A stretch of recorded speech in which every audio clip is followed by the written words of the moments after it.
All right, folks, if you're joining us, I'm sorry it took us a little bit of time past the 12:45 original time frame, but I'm Lieutenant Colonel Raul Reyes. Thanks to all of you who have joined us here on Facebook Live. I just wanted to jump in here real quick with a quick 2 or 3 minutes here, maybe 5 total, give you a quick update. So today, a lot of you received a text message from my opponent.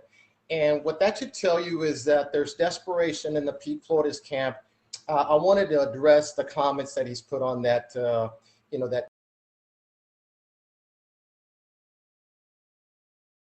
I, in some form or fashion, took the Trump endorsement.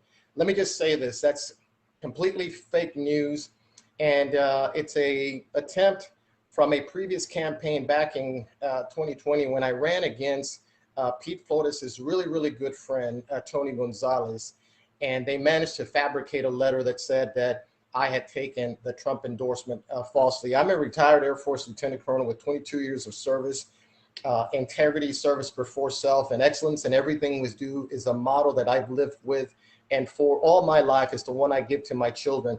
Running in politics and try to make up crap just to get elected isn't what I'm trying to do here, folks. In fact, the reason Pete Flores is putting that out there is because he has nothing else. And he's weak on the border, and he's an establishment type. Now, I gave everybody a warning every time I was at a town hall event. I said, brace for impact, because this is what's going to happen. Actually, I didn't think this was going to happen until Saturday. But today is Thursday, going on Friday tomorrow. I hope I got my days wrong. We've been running really hard to meet everybody.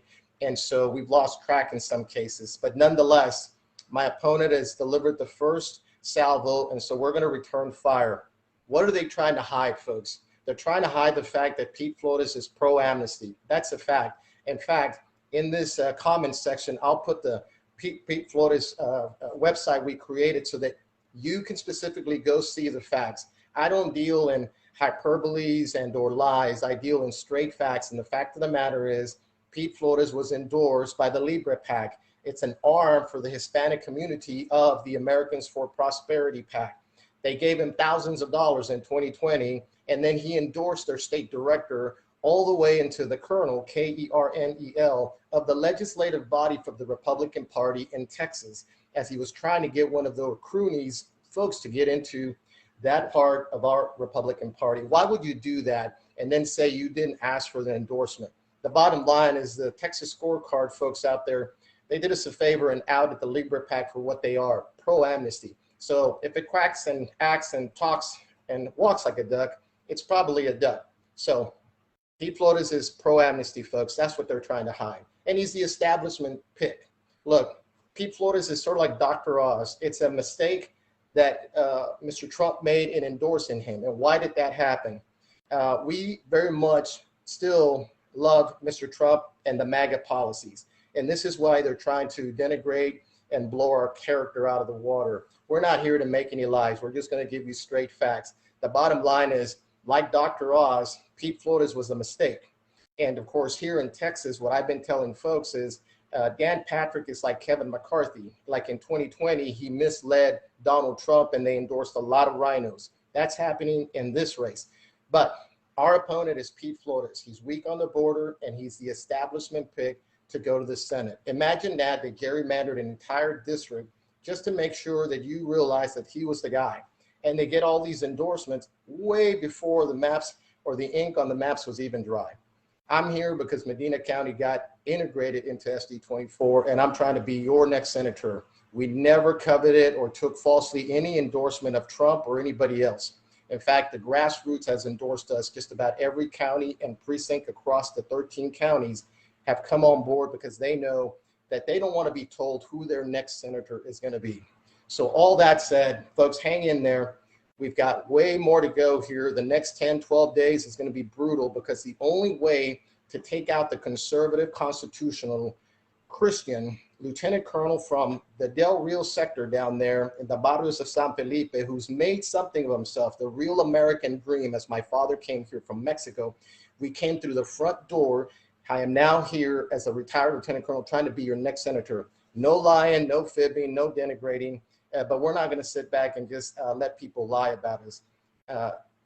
Pete Flores is making this up because he's afraid he's going to lose. I did say that they were probably going to do a survey or a poll. They probably have, and they're realizing that we're going to win this thing. So they've got to mischaracterize us all they can. Hang in there. There's going to be plenty more. What do I need for you to do?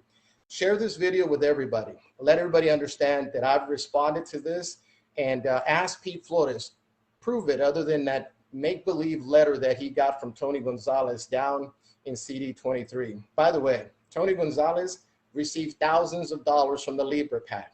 So all these people are running together to ensure that the border stays open, because right now I don't hear anybody trying to secure it. In fact, I've never seen Pete Flores down in Del Rio or Eagle Pass, ever. Not in this campaign anyway.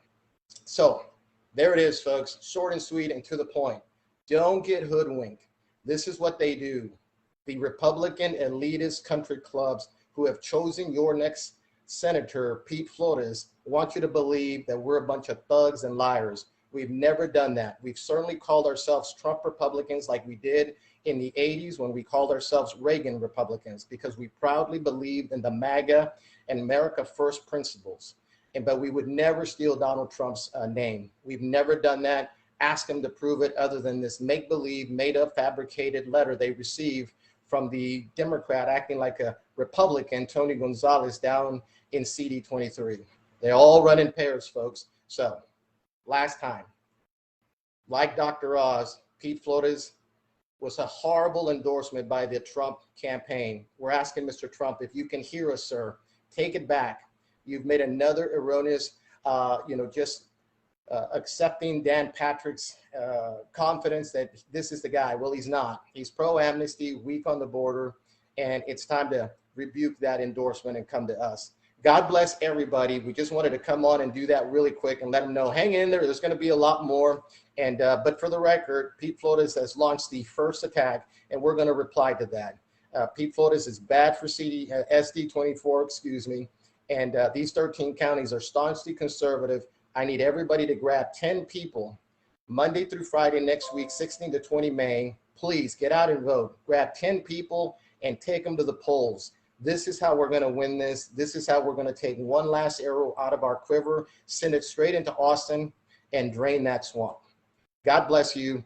God bless Texas, and God bless America.